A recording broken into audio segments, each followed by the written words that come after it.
Yeah, thank you very much. Yeah, good morning, everyone. Yeah, I'm very honored to have this opportunity to give you a very brief introduction about Chinese economy, but also social affairs here since the reform and opening up policy was launched in year 1978.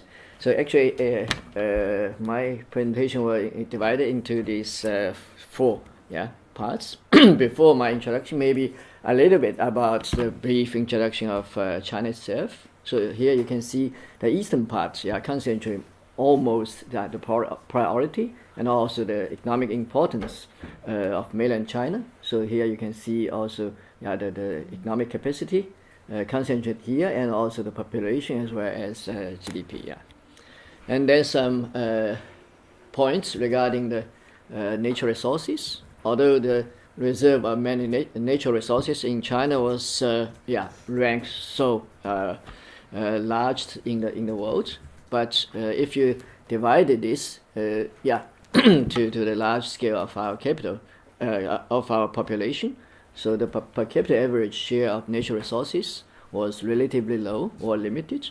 So here you can see land resource. Here we have only 30% or 12% of cultivated land for land resources. And then regarding the minor resources, if we measure this per capita, it's less than one half of the world average, and especially the shortage of water resources, which is also the point. I think maybe you have also heard that there is the possibility or always the initiative for us to move our capacity from Beijing to be a little bit southern part. That's also somehow due to the shortage of our water resources. So almost half of our now all about 700 cities are facing with problem water shortage, which my personal view is very urgent and urgent problem for us for the future development. So regarding the demographic situation, here you see that we have totally about 1.3 billion, which also include Hong Kong, Macau, as well as Taiwan. Actually, the population here in Shanghai is almost the same as the population in Taiwan. And due to the implementation of one-child policy since the beginning of 1980s, so that means 3 decades, the demographic structure by us in mainland China is always approaching the so-called aging. So as if we measure it with the definition of aging society, which means the percentage of age group over 60 larger than 10%, or 7% when we measure this with age 65 larger than 7%. So for mainland China, that was in year 1999 to 2000, we already entered the so-called aging society. So the speed of this kind of aging is always ongoing, especially here in some mega cities like in Shanghai, in Beijing. Especially with the span of life expectancy. This kind of trend was always speeding up. And also we have a problem with so-called gender gap. So nowadays, according to this publication, we have more male than females. So people always say that we will have problem for 20 or 15 years. So that means 2030 or 35. So that's the brief introduction, or for me, I think that's the most important point which I want to give you this kind of idea or image. And then regarding the China's economic and social development, so here you can see the process of so-called evolution course by us after the establishment of New China. That was in 1949. So under the leadership of ex-Chairman Mao. So that's till to 1978 or to the beginning of 1980s. So that's the Chinese economic pattern was more adopt the so-called Soviet model. So that means it's ruled by the central planning economy at that time. So especially after 1956. There is no other kinds of ownership of our enterprises, only state-owned as well as collective enterprises, so public enterprises, no private, no joint ventures.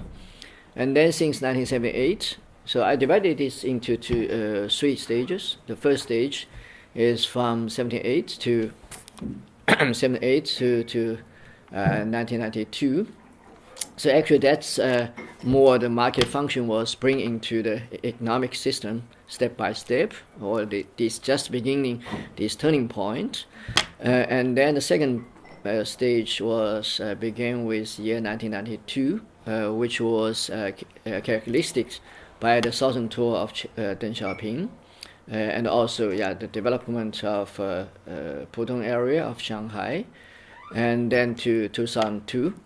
Actually, in 2001, we have the China's entry into WTO, which was very significant push for our further economic development. So the third stage of our opening up and economic reform was since 2002 till now. So especially after China's entry into WTO, we launched this more involved in the economic world economic chain and globalization. So that's the three stages. So here I give you also the timeline of China's economic reform, especially since 1978. So the starting point is the launch of township and village enterprises, or agriculture reform in the countryside. At the same time, we have also introduced so-called dual price system, which was as a milestone for our economic reform. So here you can also see that we have at the same time household responsibility system reform, which was focusing more in the fields of countryside, and then the legal status of private business was actually recognized officially. And then we have also established totally 5 special economic zone, which also includes Shenzhen, which is so close to Hong Kong. And then China attempt to apply the entry of GATT at that time, later WTO. So that's the first period, which began with the beginning of 1980s. And then with the beginning of 1990s, here people also start to establish stock markets. Actually, in Shanghai, that's establishment stock market. Because actually in 1920s we already have this. And then the another one is in Shenzhen, which is so close to Hong Kong.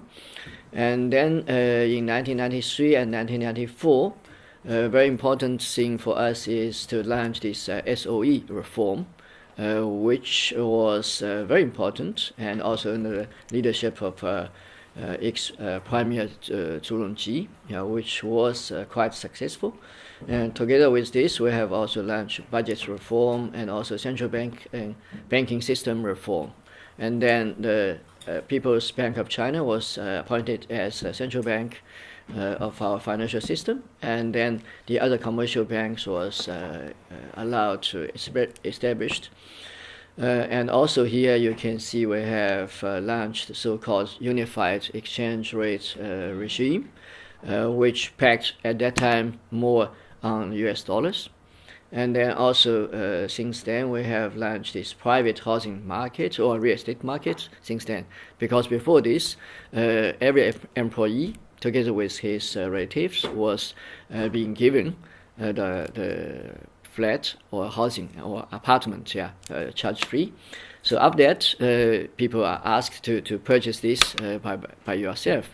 And later on, we have also established some so-called housing security systems, which I will also introduce a little bit later. And then in the year 2001, which I think also very important for the Chinese economic development and also going global, that China's entry of WTO.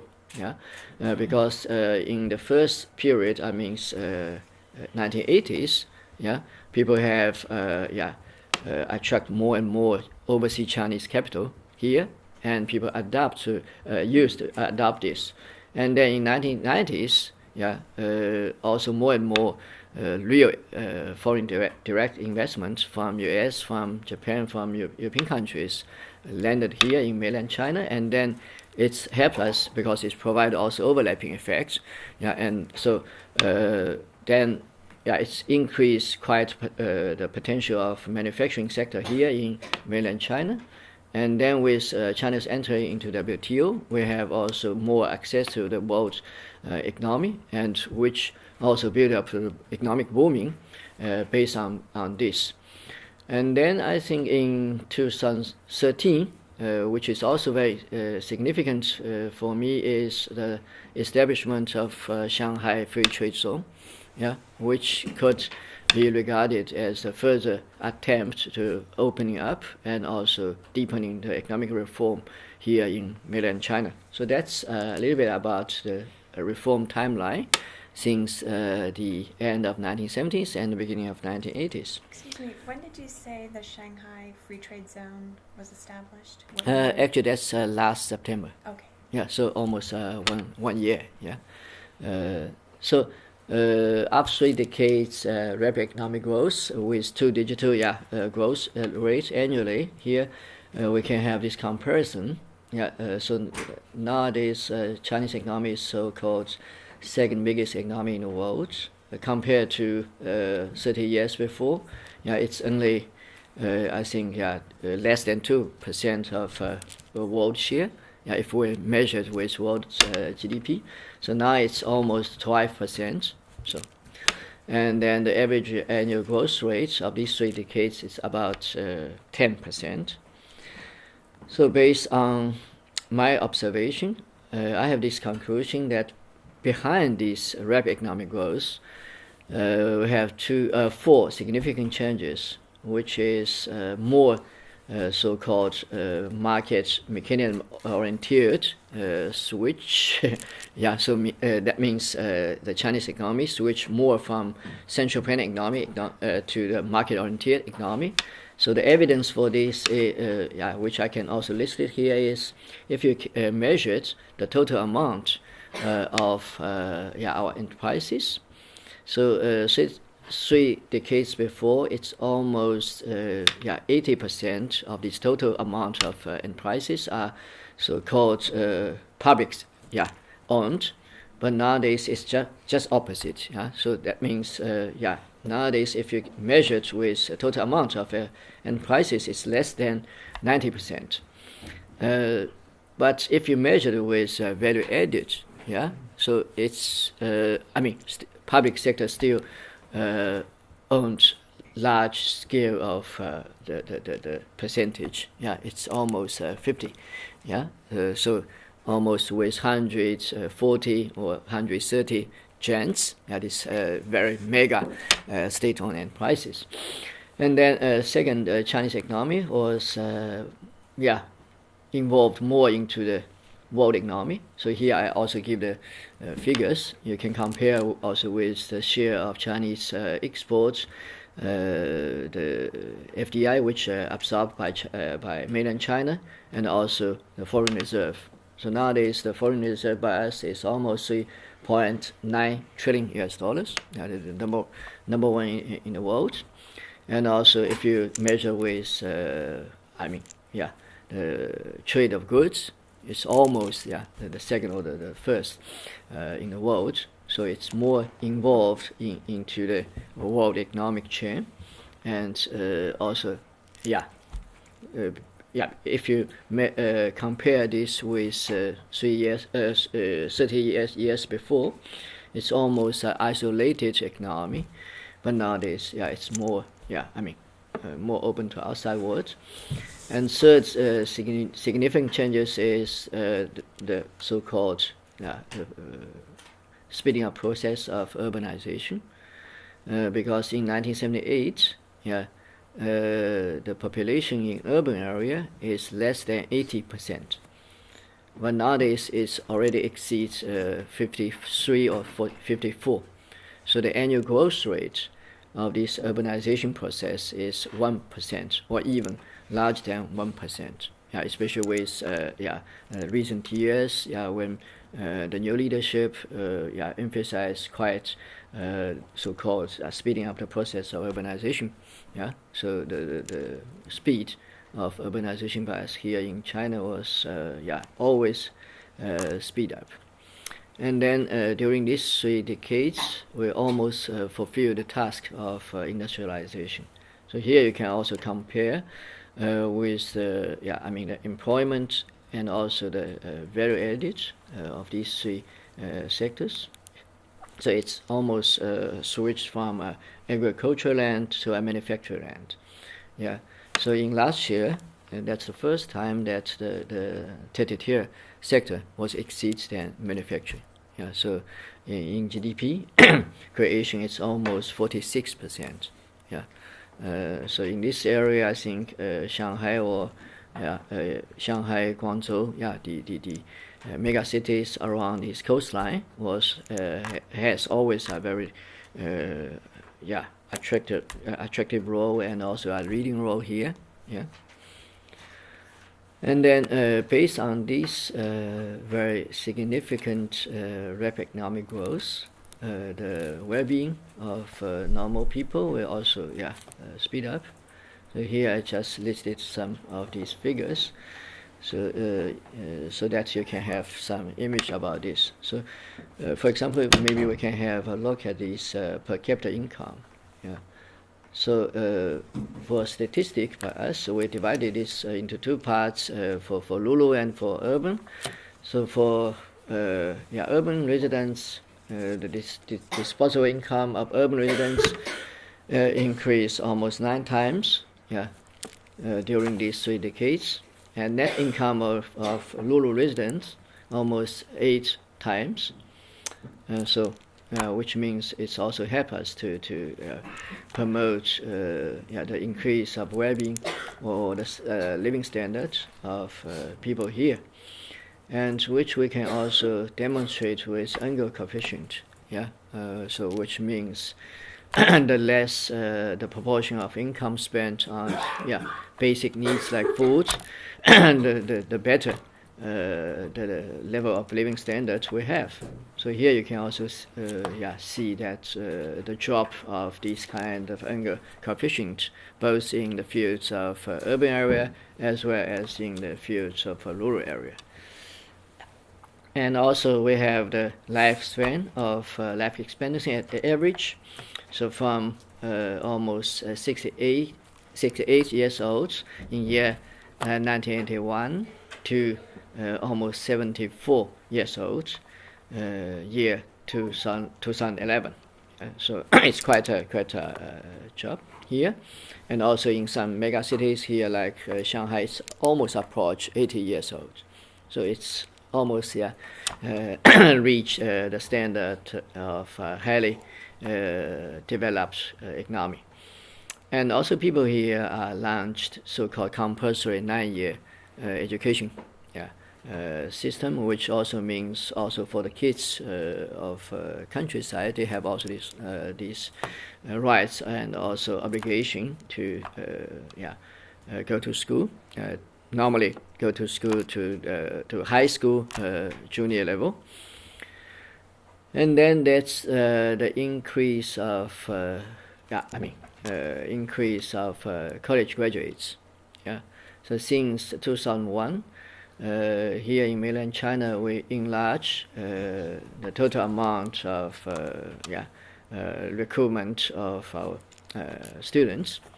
Yeah. So in 2001, it's almost 1 million. And then to 2013, it's increased to 7 million. I think things has also two sides. Yeah, one side that's good because it's the investment in human resource. Yeah, which also good for the further economic development.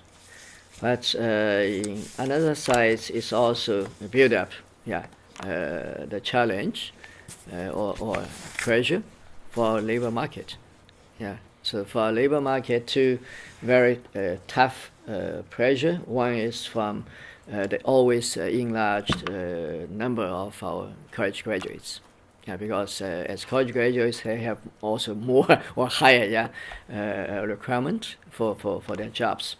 And the another pressure is from migrant workers, which leave countryside to urban area or pendle between these two. So that also leads to the challenge to the labor market. That means minimum you have create annually 9 million to 10 million new jobs. Yeah. Otherwise, you will have social problem. Yeah.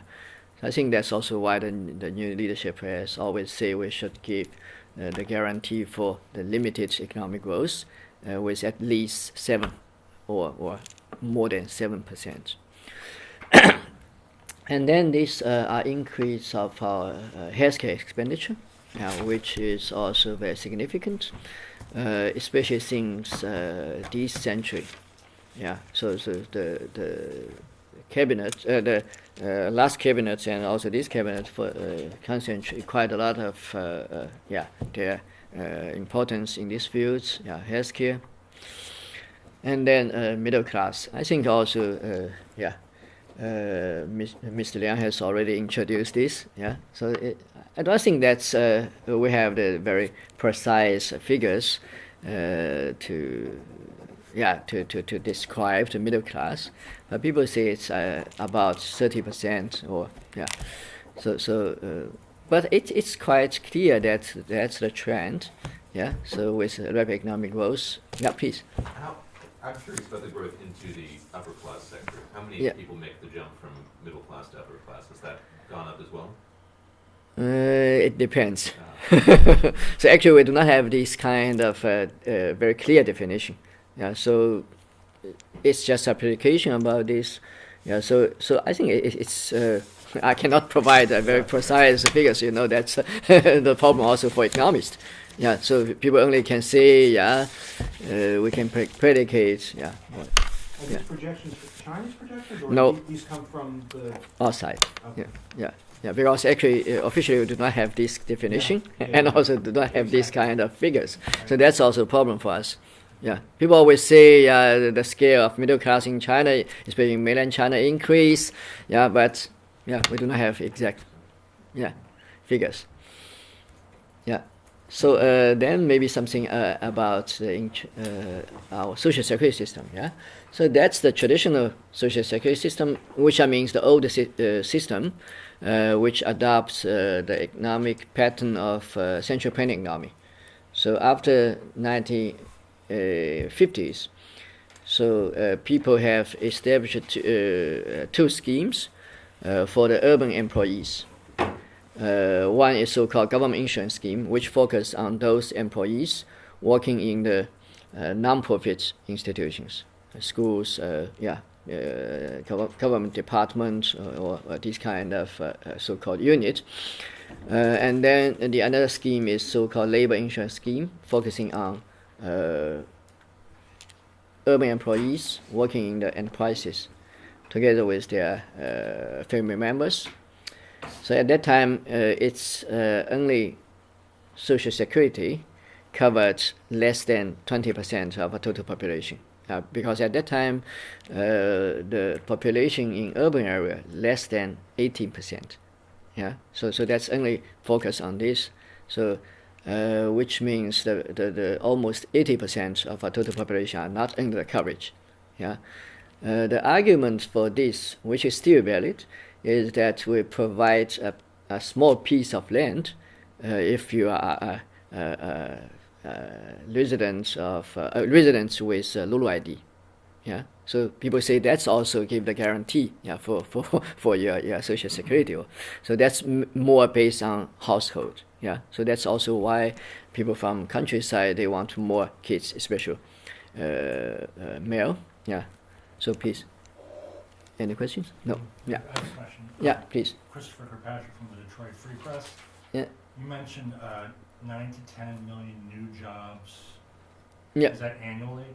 Yeah. You need in order to keep all the new graduates employed. So you hear that a lot in the United States too, not those numbers, but it's an issue with millennials. We call them millennials. Is that what sort of social problems would you see if you didn't hit that mark? Because I think you said there'd be social issues. Yeah. Actually, I will continue to give some introduction about this.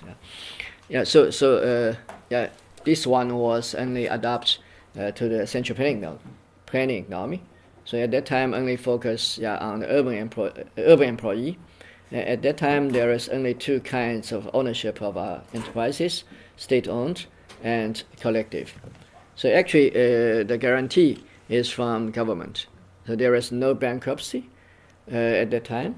So the enterprises, as well as the non-profit department, they will provide these kind of social benefits. Even include housing, almost everything. But at the time, large than 80% of total Lulu population are not under the coverage. Since middle 1960s, under the Chairman Mao's order, people have established a so-called Lulu Cooperative Medical Insurance Scheme. That was based more on so-called barefoot doctors. So actually, they are not professional doctors. They are the so-called people's commune members. They are normally they are young people, and they have a very basic training, and they provide this kind of very basic health care service. Also, together with traditional Chinese medicine, which was quite successful, and with a very high ratio of import and not output.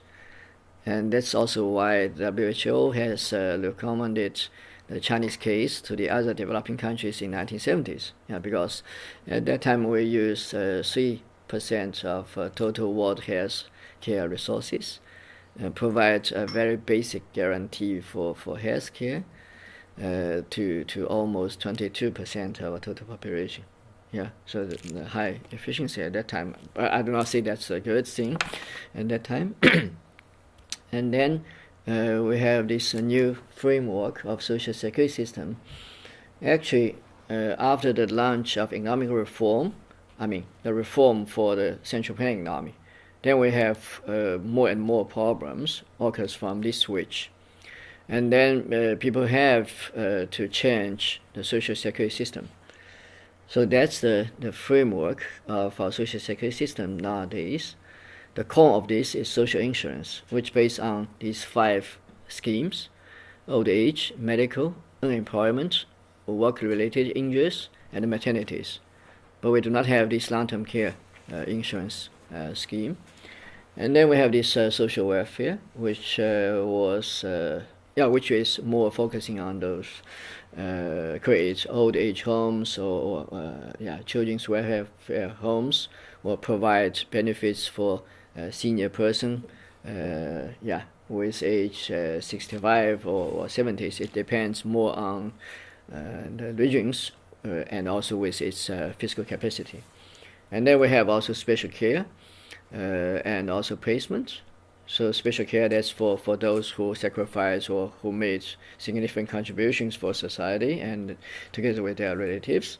And placement, that means for those demobbed soldiers or officers, to take care of the further career after their military duty. And then the social relief, that's focusing more on the minimum living standard security system, and together with this nature disaster relief and this kind of things. And also since 1990s, we also launched this housing security, but this focusing only on those urban residents and urban citizens. It's not included the people from Lulu area or with Lulu ID.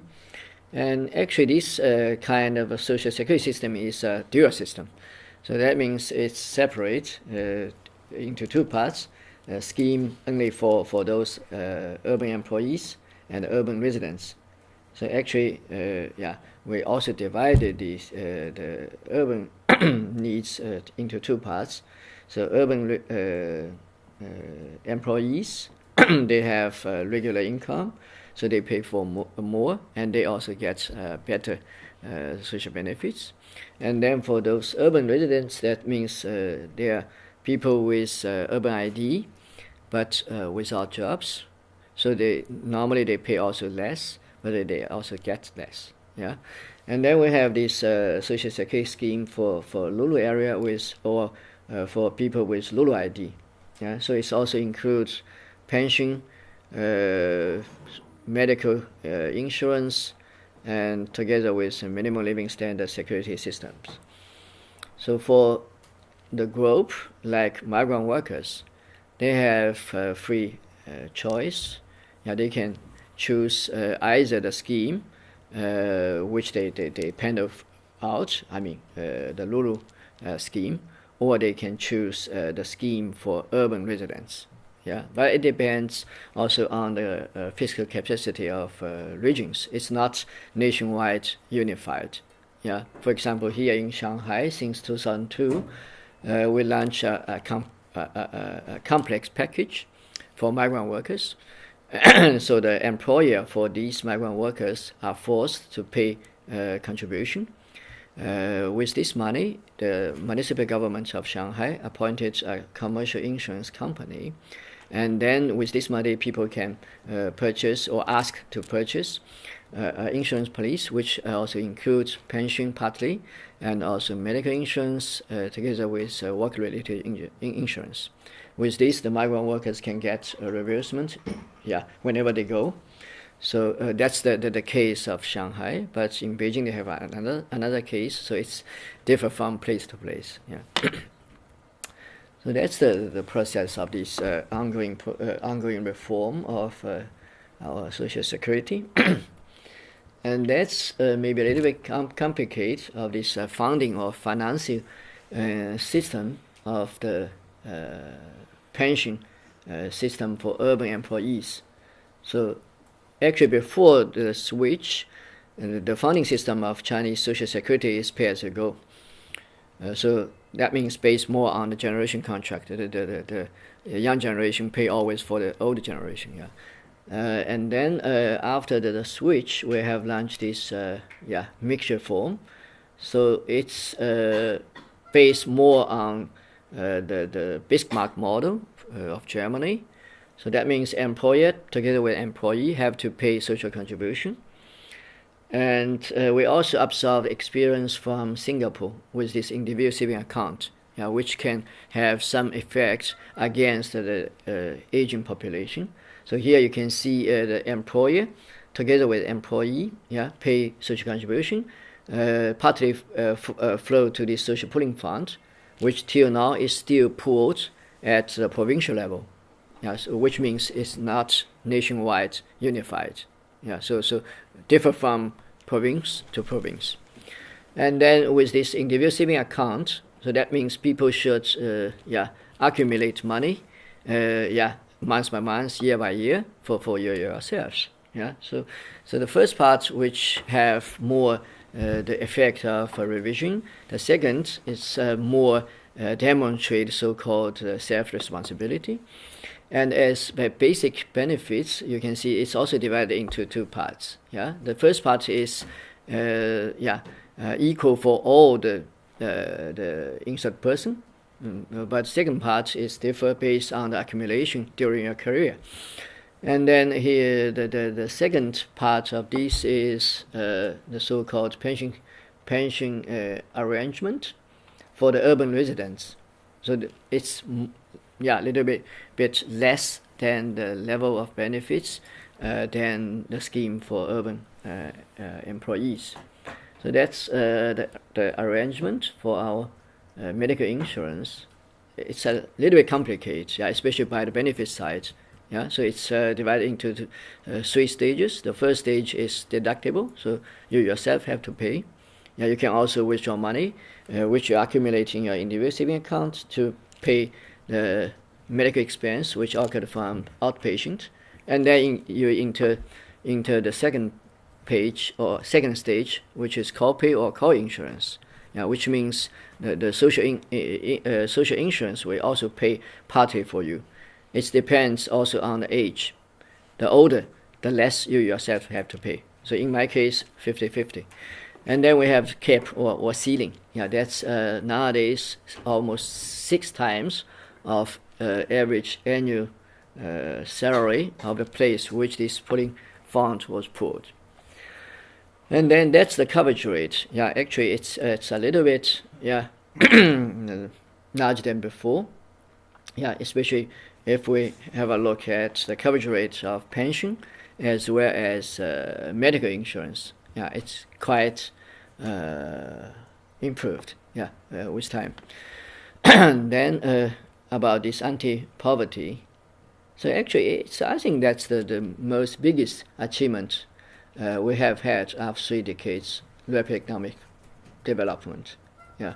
So in 1978, almost 1/3 of our total rural population are under poverty line. And be careful, the standard for poverty line that time is not the international standard. It's far less than international standard. And then it's dropped to 1.6 in the year 2007, but with this old standard. And then we have adjusted the standard in the year 2011. So that means almost $1 per day. Yeah, that's the new standard. So with this new standard, still we have almost 13 or 14% of total population are under poverty line. Yeah, but actually I have to say it's a great achievement we have had. So about the problems and challenges. So I listed as follows. The first, so-called unsustainable economic growth model, which is in the fields of economic affairs. At first, the decreased efficiency of government investment, and also the too high dependency on foreign trade, because actually in the year 2008, just before the financial crisis or sovereign debt crisis, it's almost 60% of total GDP rely on this export. So with this, too heavy rely on the government investment and also foreign trade. We have also problem with our further economic growth, which means this kind of economic growth cannot be sustainable. We should switch this kind of growth model. And also with this, we have also problem in the fields of social affairs. Here I just give you the figure of Gini coefficient. So I conclude this more as a so-called uneven benefits distribution, widened wealth gap between different groups. Between different groups and also different regions. Please. Can I ask a question? How does the Gini coefficient today compare to the other countries in Asia or the world? How can you put that into perspective? You mean with other? Yeah, and like currently, like where does that place China? About the middle of the spectrum in terms of? Actually, I think it's more than middle. Okay. Yeah, because in the case of Japan, it's quite good. It's quite equal. Distribution. But nowadays, because actually the peak is almost in the year 2011 or 2010, so it's a little bit turning on.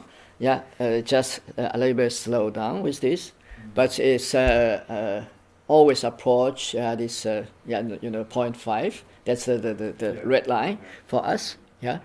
So are there projections into the future? Is it expected to level off or decline in the future? Decline. Yeah, because since last administration, people have take more importance or attention to these fields. And also with the solidity of social security and also the more effect of redivision. So it's a little bit slowed down with time. Professor, could we take about 10 minutes for questions? You mean now? If that's all right with you? Yeah, no problem for me. Yeah. Do you guys have questions? Or. I do actually. Yeah.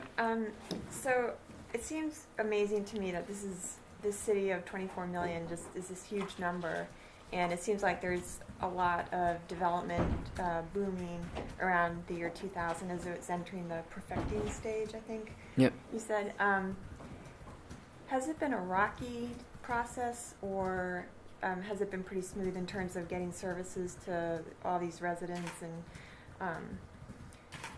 opening up investment to foreign investors? And just, I mean, how would you describe the process of this economic growth and this rise of the middle class?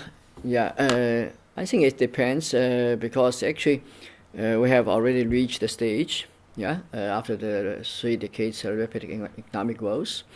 But still we have to adopt this kind of challenge both from outside and also from domestic. I think also that's why the new cabinet has put Shanghai free trade zone as a pilot experiment. For me, I think it's quite clear that from outside, the concern from developed economy, from U.S., from European country, that's also quite clear. If we have a look of the economic development, not only here in China but also in BRICS countries, it's more people make full use of the comparative advantage, like lower labor costs, and especially with the chance to go to the WTO, so which means also the export of our goods. Like you have mentioned, with rocket speed. But people from outside also concerned that problem like access to the service sector, to investment protection, and also to protection of intellectual property rights, and also to enlarge the government procurement.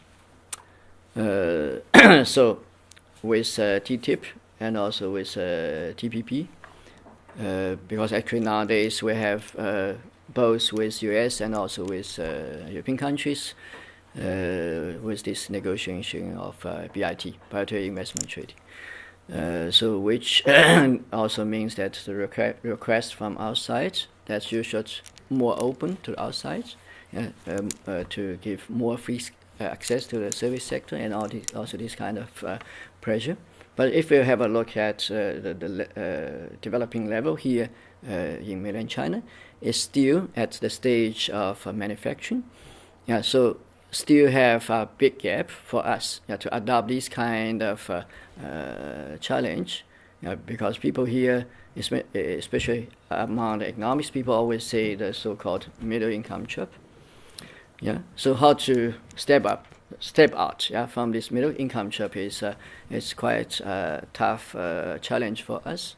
And also for domestic, I think although we have 3 decades reform, so it's already so-called market-oriented economy, but still public sector is playing a very important role, and have also quite share of monopoly.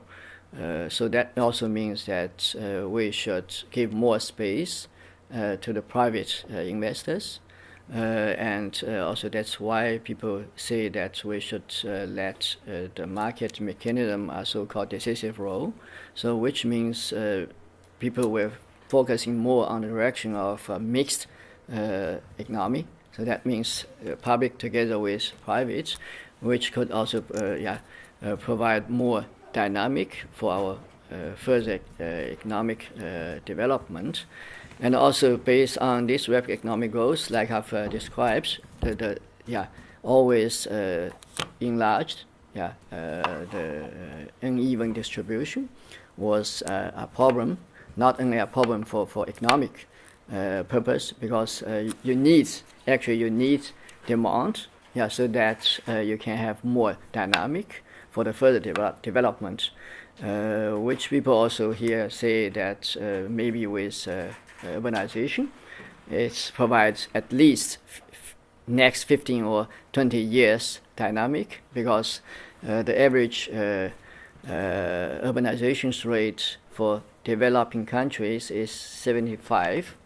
So nowadays it's almost 54 or 53.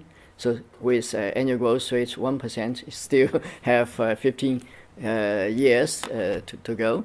But still, in this sense, I think also with always in larger scale of middle class is a very important element for the further economic development, which can also provide further dynamic.